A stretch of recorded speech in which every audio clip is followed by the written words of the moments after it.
Hello everyone, and welcome to the Dice Commando YouTube channel. I'm Andrew, with you here as always. This is Go Again, a fabulous video cast covering the trading card game Flesh and Blood.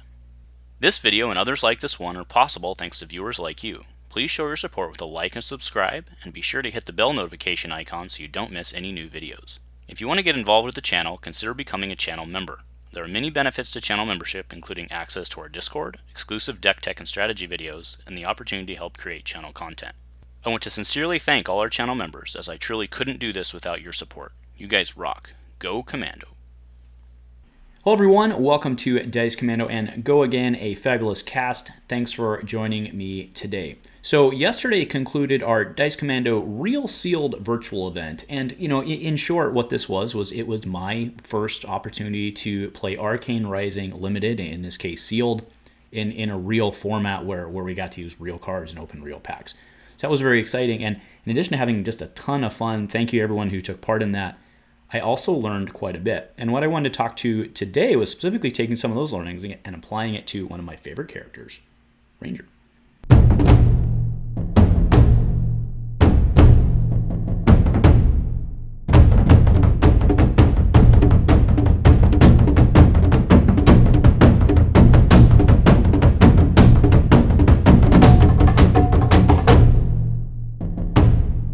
Hey guys, thanks for joining me again today, talking about my learnings and how I might be able to apply that to Ranger. So first, kind of a background. So what was the Dice Commando Real Sealed? So what meaning myself and some of the Dice Commando team guys wanted to do is we wanted to play a sealed event that used real cards.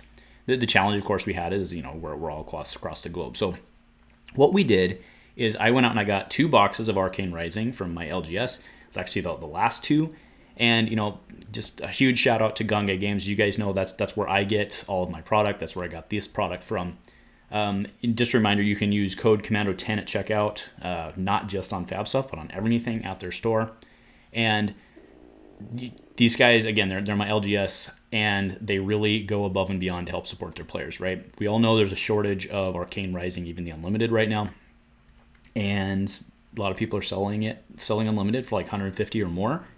Gungai gave it to us at MSRP. I mean, because they wanted to see us play the tournament. So thank you, Gungai, and again, just a reminder to go check them out. It also reminds me, go ahead and give a shout out to our friends over at Fab Foundry. Local guys doing a lot of work to get the community going. They also have some of their own events going as well. But if you are looking for singles, and I realize it's a hard time to find singles right now as well, but if you are looking for singles, go check out Fab Foundry. You can use the code below, and it actually does a little kickback to help support this channel as well in our partnership with them. So thank you, Fab Foundry, as well. So as for the Real Sealed event, what we did is we took those 2 boxes. We split up the 6 packs a piece, and then we rolled the die, see who got each deck. And what I then did was I unboxed each of it on video.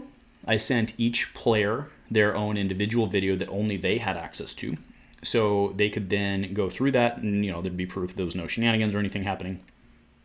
I went through, though they had those 6 packs, and they could build their sealed deck from that. We then, though, because we're all across the world, we used those 6 packs to build our deck that we then played each other in TTS. And then, we had, I gave, because it's across the globe and we had time zone differences, I gave 48 hours per round, which meant that there was plenty of time for trash talk and other sorts of talk on the Discord. And it was just a really good time. Now, like I alluded to in the intro, this was my first time getting an opportunity for Arcane Rising sealed. The reason being that Arcane Rising dropped. It dropped in the US the weekend that we got put into lockdown. So we didn't get to have any of our release weekend events. No sealed, no draft, no nothing. And we've been closed ever since. Haven't had a chance to play that. And then of course we went into the product shortage period. So this was my first chance to do it. And one of the great things about Limited is, when the new set comes out, you roll as fast as you can through the cards, and you're like, good, bad, bad, bad, good, bad, bad, right? And it goes in your head like, okay, this card's worthless, and it just becomes binder fodder. And the good thing about Limited is it really forces you to use a lot of those cards and to kind of reteach yourself, that the card exists, and then start thinking about, well, how can I use this to my advantage? So there were 4 specific cards that I wanted to talk about. They're all generics. So just to put it in context, I played Dash. The reason I played Dash, I was like 95% positive I was going to play her going in regardless of what I pulled, was because she has the gun who can just keep popping every turn. Her and Viserai are the only ones who can actually do weapon-based damage, and Viserai is really bad value. So I was pretty sure I was going to be on Dash. Plus, I don't have a lot of experience playing her, and I really wanted to get just some reps and kind of broaden my horizons. So that is who I ended up playing, even though I pulled some pretty sweet Ranger cards. I was dead set on not wanting to play Ranger because that didn't teach me anything, right? So just to put it in perspective, I was playing Dash here. So the 4 cards that really jumped to me was, number 1, and this isn't in any particular order. Actually, it is. It's in alphabetical order just because of how I loaded the images, right? So first one is Fervent Forerunner. So 0, 4, 3 on the red pitch, and of course there's the whole series. Now, disclaimer here: I don't know. I don't think that even in the context that we're talking about, I don't know that I'd run maybe the 2 pitch. I don't know that I'd run the 1 pitch or the 3 pitch. But so 0 for 3. If Fervent Forerunner hits op 2, okay. But the cool thing here that I think we're going to talk about later is if Fervent Forerunner is played from Arsenal, it gains go again. So that's actually not like a lot of times in Dash. I'd just be like, okay, I have this. Don't really have anything else working for me. Let's steam up. Let's shoot. And then I'll throw this in Arsenal, and then we'll be ready for kind of a multi-hit the next turn. So that worked well. But I do want to talk about this a little later, like I said, as applied to Ranger. Next one is Force Sight. So this card in of itself isn't super special if you just look at the stats, right? It's a 1 for 3. We see 1 for 3 all over the place, and there's a lot of class-specific cards that are like 0 for 3 or stuff like that. So this one doesn't necessarily pop as something that you'd want to play in Constructed, which I think, in my head, which is why this was just kind of, box fodder, right? But the next attack action card you play gains +3. But if Foresight is played from Arsenal, opt 2. Go again. Okay, so again, mathematically nothing super strong, but in the format it worked pretty well. Even like the 2 pitch worked pretty well. Because you still get the opt regardless. So this is right, one for 3, 1 for 2, 1 for 1, and you still get the opt 2, right? Next is Push the Point. This thing was massive when I could, of course, actually hit my boosts, which I got some pretty lucky boosts, especially in round 1, round 2. So this card's phenomenal, right? So this is another. It's 1 for 4, 1 for 3, 1 for 2. Based on the sequence, it always gets the +2. So there's a lot of cases in which I could absolutely see the argument for running some of the higher pitch cards. This one, I'll be honest, my head, this one's probably not a Ranger card, but my head went to Benji on this one, right? And because you can, make sure that you get stuff that hits and has go again. And I don't know, that's just kind of where my head went. But this thing did some serious damage to my opponents in especially mostly the early rounds. Because again, you'd come out even with a bad Mechanologist card, you'd boost, you'd get to go again. It only costs you 1, and then you're swinging for 5 or 6 depending on the pitch. And this card's pretty decent. So I'm kind of wondering, I don't necessarily know where you would use this outside of maybe Mechanologist. But again, then maybe there's better Mechanologist cards. I'll grant you that. But this card was pretty neat and really did a lot of work for me. And the last card is Vigor Rush. So 1 for 4 on the 1 pitch. If you've played a non-attack action card this turn, Vigor Rush gains go again. So that's something that happens all the time, specifically in that format, because there's ton of, there's the opt card, right? You see all the time, right? So you non-attack into this, and you can swing. And it works pretty well because then it has go again. It works great with Dash because then you can pistol whip, right? And I don't know, I just got a lot of use out of this one. Now, I'm struggling. This is the one I struggle the most with on finding a place necessarily in Constructed, because I think there's a lot of class cards that do kind of similar things. But I definitely want to keep this in the forefront of my mind because it was definitely a utility card for me, and I got a lot of mileage out of it. So I want to not forget, kind of the learning from that as well. All right, so now let's talk about this, kind of where my head is at as applied to Ranger. And I want to talk about 2 things before we actually do talk about those specific cards first. The first is I want to talk about Plunder Run. So Plunder Run's a card that a lot of Ninja players, I'm sure that it's 99.9% of Ranger players play this card, right? I mean, it's good, right? So 0 for 3. I mean, mostly you're playing the red pitch version. Maybe you play others, but I'm only playing the red pitch. So it's 0 for a +3 if from Arsenal. But at 0, and it gives the next card. If the next card hits, you draw a card. Okay, that's pretty good, especially for someone who wants to make sure you have Arsenal going into the next round. But again, if it's played from Arsenal, it gives a +3. So I would imagine the majority of Ranger players out there, right? Even though, the natural thing is, well, when I Arsenal, I want to throw an arrow in there. But I can promise you almost every Ranger player out there, just the way that your games have developed over the course of your career, you've probably at one point reloaded Plunder Run into your Arsenal to play it, and then bow in an arrow, and then shoot the arrow, right? I'm pretty sure that's happened to you at some point, right? So that's kind of where my head is at on, keeping that in mind for the fact that sometimes you don't actually reload an arrow, you reload something that helps those arrows become better. And now let's put that statement kind of into the context of what I see Azalea's challenges being. In that, and I've kind of talked about this before, in that Azalea is obviously, right, when you think naturally Ranger, you're like, oh man, Legolas is out there just shooting arrows everywhere. And that's not really what Azalea does. Azalea is really about that one big, massive bow coming across the table, right? However, a lot of her cards are really set up for kind of a multi-hit strategy, especially look like Rapid Fire or Endless Arrow and stuff like that. Like at least it feels like what the cards want you to do is make multiple hits. But then, of course, you have that challenge of, well, it's hard for me to get stuff into Arsenal. Now, the obvious fix here is, okay, well, let's give her another Arsenal slot with like a quiver or something, and I get that, but that's not what we have, so we have to talk about her into that context.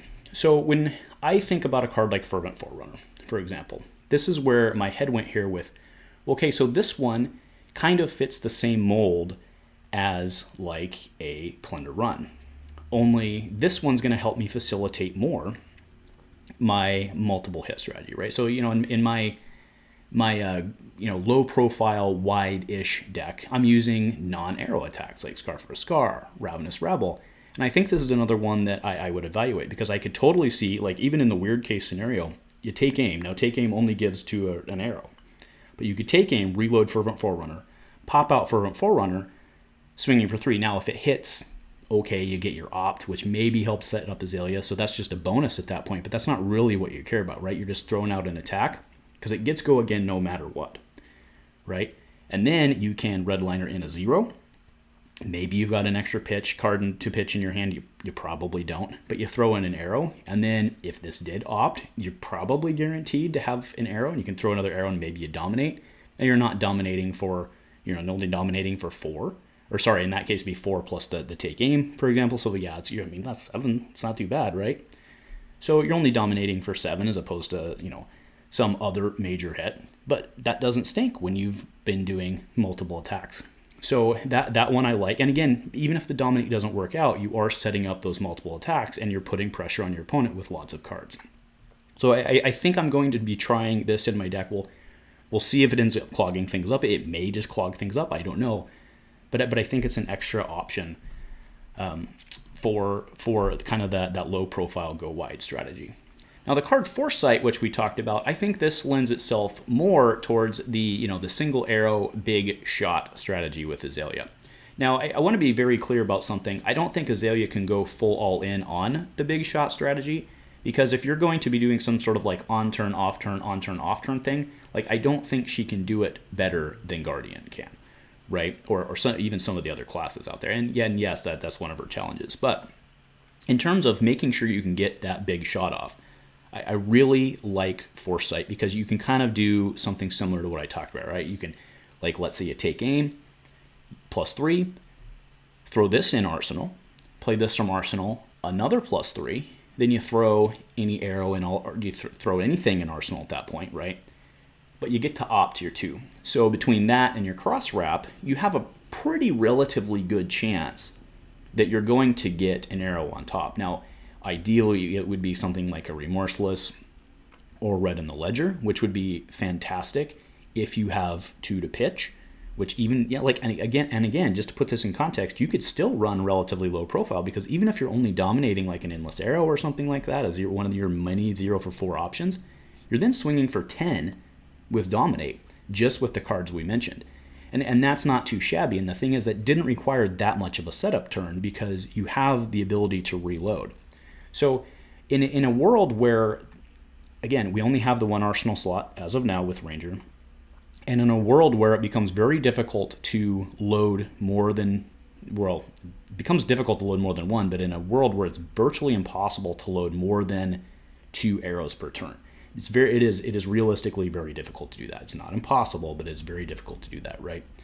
In that world, I think that going for multiple repeatable huge arrows is probably the way to go. And I think that this card is a very good facilitator of helping to do that. Now, obviously, you only get 3 of them. And, I guess technically you could play the 2 pitch because it's going to give you the +2 and still opt 2. And that's still pretty functional. So maybe you do go that way. But I think there's certainly value in having this available to make sure that you do get those dominate arrows. And I think that's one way that we can try to focus in on making Azalea tall just a little better. So this is something I'm definitely going to be trying. Maybe it doesn't work, right? I'll fully admit that maybe it just doesn't work. Maybe it clogs things up. But I think it's worth a shot to try and really improve really where she stands. So that was it for today. I wanted to talk about the experience of Sealed itself and then some of the cool learnings, and hopefully we can actually do something with those learnings, and maybe we can make Ranger at least a little better or a little easier with some very minor card swaps. So anyway, many of you out there have been playing a ton of Sealed for a better part of a year. What do you think about what I'm saying? Obviously, are there other cards I'm missing? There probably are. Maybe I just didn't pull them, or maybe it didn't click. Let me know what you're thinking. And, those of you out there who have experience with other stuff, like, maybe you've been playing Push the Point in your Mechanologist deck or some other deck. How are you using it? I love to see the community stuff. Again, like, subscribe to this video, help us grow within the Fab community. Very much appreciate you guys tuning in, and go Commando.